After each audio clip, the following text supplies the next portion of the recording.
নমস্কার, নিউজ ভ্যানগার্ডের এক নজরে 25 আপনাদের সকলকে স্বাগত। আমি সুপ্রীতি রয়েছে আপনাদের সঙ্গে। গত কয়েকদিন ধরে শাসক দলের উপরে সুর চড়িয়েছিল বিজেপির বিরোধী দলগুলো।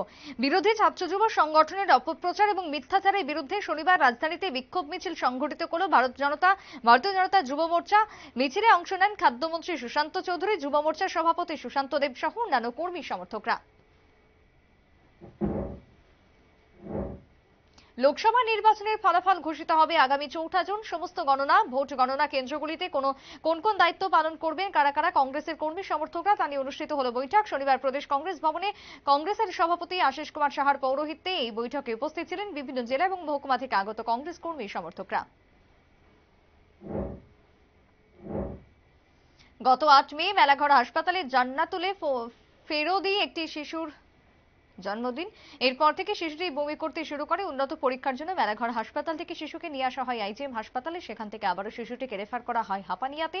হাসপাতালে পরীক্ষার পর চিকিৎসকরা জানতে পারে জন্মের সময় শিশুর শরীরের অভ্যন্তরের একটি নাড়ি পচে যায়। অবশেষে 2 ঘন্টার সফল অস্ত্রোপচারের পর সুস্থ হয়ে ওঠে শিশুটি।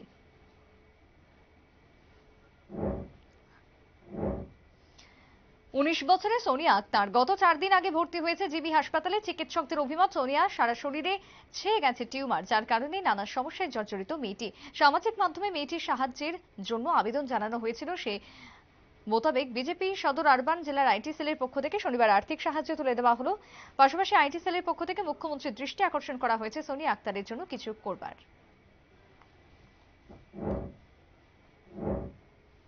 রাজধানী আগরতলা কতটা উচ্ছৃঙ্খলতায় পরিণত হয়েছে তার প্রমাণ পেল ট্রাইবাল ফোক মিউজিক কলেজের 3য় বর্ষের 2 ছাত্র। শুক্রবার 2 ছাত্রের উপর আক্রমণ চালায় নেশাগ্রস্ত যুবকরা। ছাত্র আক্রান্ত হওয়ার ঘটনাকে কেন্দ্র করে শনিবার পূর্ব থানায় ডেপুটেশন প্রদান করল টিআইএসএফ। রবিবার লোকনাথ ব্রহ্মচারীর 134তম তিরোধান দিবস।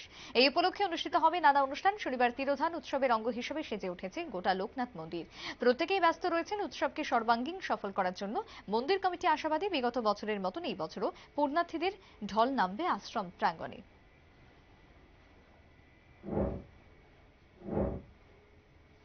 জিআরপি থানার পুলিশের সন্দেহভাজন দুজনকে আটক করেছিল 24 মে। প্রিয়া দেববর্মা এবং করণ দেববর্মাকে আটক করার পর একটি আমেরিকান অত্যাধুনিক 9mm পিস্তল, দুটি খালি ম্যাগজিন এবং দুটো মোবাইল ফোন সহ নগদ টাকা উদ্ধার করে। শনিবার জড়িতদের 7 দিনের পুলিশ রিমান্ডের অনুমতি চেয়ে আদালতে হাজির করা হয়।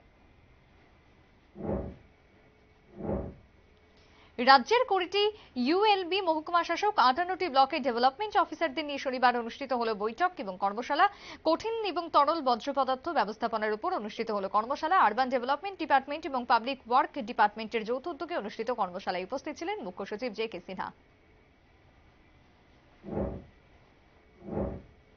হাইকোর্টের নির্দেশ মোতাবেক গ্র্যাচুইটি প্রদান সহ একাধিক দাবিতে শনিবার সিটিও অনুমোদিত অঙ্গনওয়াড়ি কর্মী সহায়িকা ইউনিয়ন এবং সারা ভারত শ্রমজীবী মহিলা সমন্বয় কমিটি এবং সারা ভারত গণতান্ত্রিক মহিলা সমিতি যৌথভাবে সমাজ কল্যাণ সমাজ শিক্ষা দপ্তরের অধিকর্তার নিকট ডেপুটেশন প্রদান করে। ডেপুটেশন প্রদানের আগে রাধানগর মোটর স্ট্যান্ডে জমায়েত হয় প্রতিনিধি দলটি, তারপরে সংগঠিতভাবে ডেপুটেশন প্রদান। আগামী 6 জুন কুয়েতের বিরুদ্ধে ভারতের জার্সি গায়ে নিয়ে নিজের শেষ ম্যাচ খেলবেন ভারতীয় অধিনায়ক সুনীল ছেত্রী। 151তম ম্যাচ দিয়ে বিদায় জানাবেন ফুটবলকে। তার জায়গায় কে ভারতীয় দলের ফরওয়ার্ডের দায়িত্ব পালন করবেন, এর মাঝে উত্তর পাওয়া গেল। সুনীল ছেত্রীর পরবর্তী ফরওয়ার্ড হিসেবে ভারতীয় দলে দায়িত্ব পালন করবেন লালিয়ান জ্বালা ছাঙ্গুতে।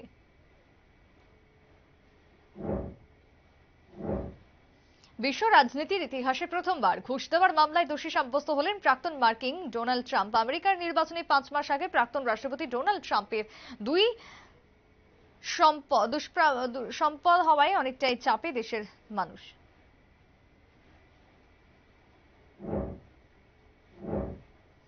আবারও সংবাদ শিরোনামে উঠে আসলো উত্তর পূর্বাঞ্চলের মণিপুর। এবারে হিংসার ঘটনা নয়, প্রাকৃতিক বিপর্যয়। বন্যার মুখোমুখি গোটা রাজ্যে প্রবল বৃষ্টি। নাজেহাল মণিপুরের রাজধানী সহ কিছু এলাকা। অবিরাম বৃষ্টির কারণে বেশ কিছু গাড়ি জলের তলায়।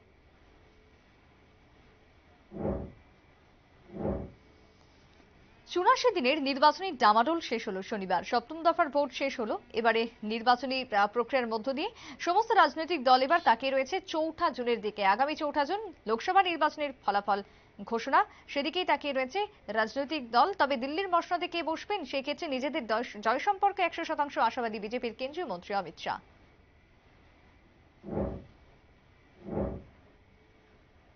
জামিনের মেয়াদ শেষ হলো শনিবার।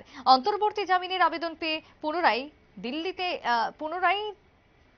দেয়নি আদালত, যার কারণে রবিবার পুনরায় কেজরিওয়ালকে আত্মসমর্পণ করতে হবে। উল্লেখ্য, চিকিৎসার কারণে এক সপ্তাহের জন্য অন্তর্বর্তীকালীন জামিনে আদালতে আবেদন করেছিলেন দিল্লির মুখ্যমন্ত্রী, যদিও সেক্ষেত্রে ইডির তরফ থেকে কোনো ধরনের সদুত্তর পায়নি দিল্লির মুখ্যমন্ত্রী।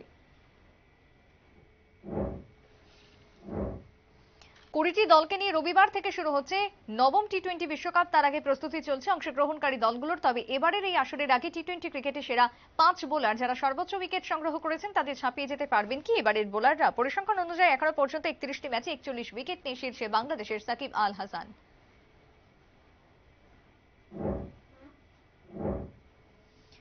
যুব মোর্চার কর্মসূচিকে ঘিরে তুমুল সংঘর্ষ বিজেপি এবং মথার মধ্যে। এই সংঘর্ষে আহত হয়েছেন ভাইস চেয়ারম্যানের স্ত্রী এবং তার ভাই। ঘটনা খোয়াইয়ের তুলাশিখরের রাজনগরে। দুই দলের কর্মী সমর্থকদের মধ্যে প্রথমে হাতাহাতি, পরে শুরু হয় সংঘর্ষ। অভিযোগ রয়েছে তিপ্রা মথা দলের দুষ্কৃতিকারী তুলাশিখর ব্লকের ভাইস চেয়ারম্যানের বাড়িতে হামলা, অগ্নিসংযোগ সংঘটিত হয়। কিন্তু ভাইস চেয়ারম্যান সুতাম্বর দেববর্মাকে তার 8 মাসের অন্তঃসত্ত্বা উপর আক্রমণ চালিয়ে মথার দুষ্কৃতী বাহিনী।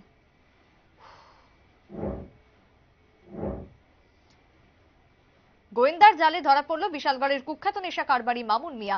2023 সালে বিএসএফ এবং বিশালগড় থানার পুলিশ শহীদ মিয়ার বাড়িতে অভিযান চালিয়ে উদ্ধার করেছিল বিপুল পরিমাণে কফ সিরাপ, ট্যাবলেট সহ অন্যান্য সামগ্রী।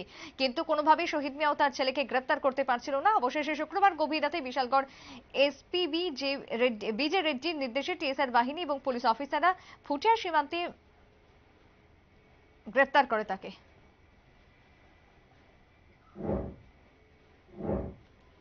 পানিসাগর মহকুমার অন্তর্গত নোয়াগাঁও বাজার অস্থায়ী বাজারে ধর্মনগর, পানিসাগর, প্যাচারতল, কুমারঘাট সহ বিভিন্ন প্রান্তের চাষিরা বাজারে আসে। তাদের উৎপাদিত লেবু, কাঁঠাল, আনারস সহ শাকসবজি প্রতিনিয়ত বিক্রি হচ্ছে।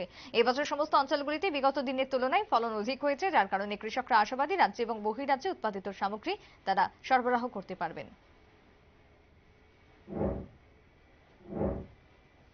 আবারও নেশা বিরোধী অভিযানে বড়সড় সাফল্য পেল কাঞ্চনপুর থানার পুলিশ। শুক্রবার গভীর রাতে গোপন সংবাদের ভিত্তিতে শুকনাছড়া এলাকার বাসিন্দা পিনাকনাথের বাড়ি থেকে উদ্ধার হলো বিপুল পরিমাণে নেশা জাতীয় বোতল।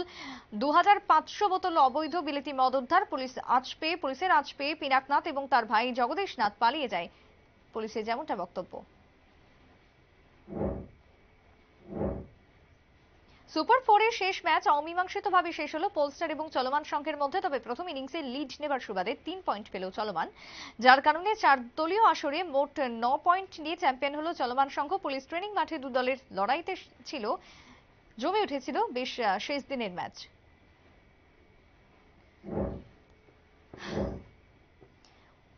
অষ্টাদশ লোকসভা নির্বাচনের ফলাফল ঘোষণা হবে আগামী 4 জুন। তার আগে নিরাপত্তার মুড়িয়ে ফেলা হয়েছে গোটা রাজ্য সহ পশ্চিম জেলা। মূলত রাজনৈতিক সংঘর্ষ এড়াতেই পুলিশের এই পদক্ষেপ। শনিবার উদয়পুর শহরে বিশাল টিএসআর বিএসএফ এর বাহিনী লং মার্চ করে।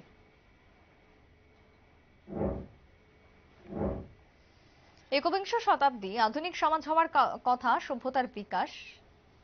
কিন্তু কোথায় দাঁড়িয়ে আমাদের এই সভ্যতা? বর্তমানে সভ্যতা যে বর্বরতায় পরিণত হয়েছে তা যেন বলাই বাহুল্য। না হলে কেন নবজাতকের দেহ উদ্ধার হলো খোয়াই নদী থেকে? শনিবার সন্ধ্যা পর্যন্ত কেনই বা বাবা মা নবজাতকের খোঁজ নিলেন না, যার কারণে অভিযোগ করতে শুরু করেছে অবৈধ পাপের ফসল বলেই ছুঁড়ে ফেলা হলো নদীর জলে তাকে।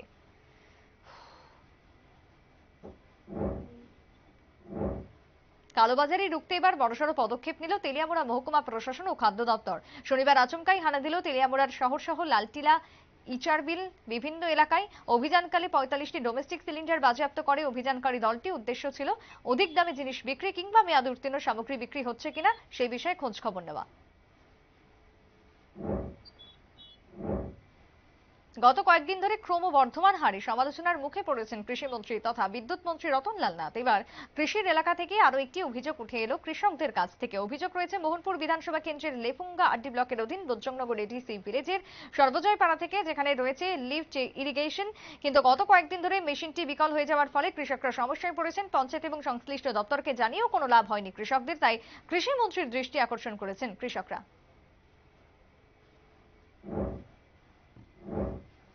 রাজ্যে শিক্ষার পরিবেশ নষ্ট করার জন্য উঠে পড়ে লেগেছে বিরোধীরা। একটা অংশের বখাটে যুবক, যার কারণে খোলা যাচ্ছে না অঙ্গনওয়াড়ি সেন্টারগুলো, এমনই অভিযোগ এবার বালাঘড় ইন্দিরানগরের 7 নম্বর ওয়ার্ডের লালমিনা চৌমুহনী সংলগ্ন অঙ্গনওয়াড়ি সেন্টারে। শনিবার অঙ্গনওয়াড়ি সেন্টার খুলতে গিয়ে দেখা গেল এলাকার কিছু বখাটে যুবক পরিকল্পিতভাবে মলত্যাগ করে সমস্ত অঙ্গনওয়াড়ি সেন্টারে কাজের সেন্টারকে কাজের অযোগ্য করে তুলেছে, যার কারণে প্রাথমিক শিক্ষা থেকে বঞ্চিত হচ্ছে কোমলমতি ছাত্রছাত্রীরা।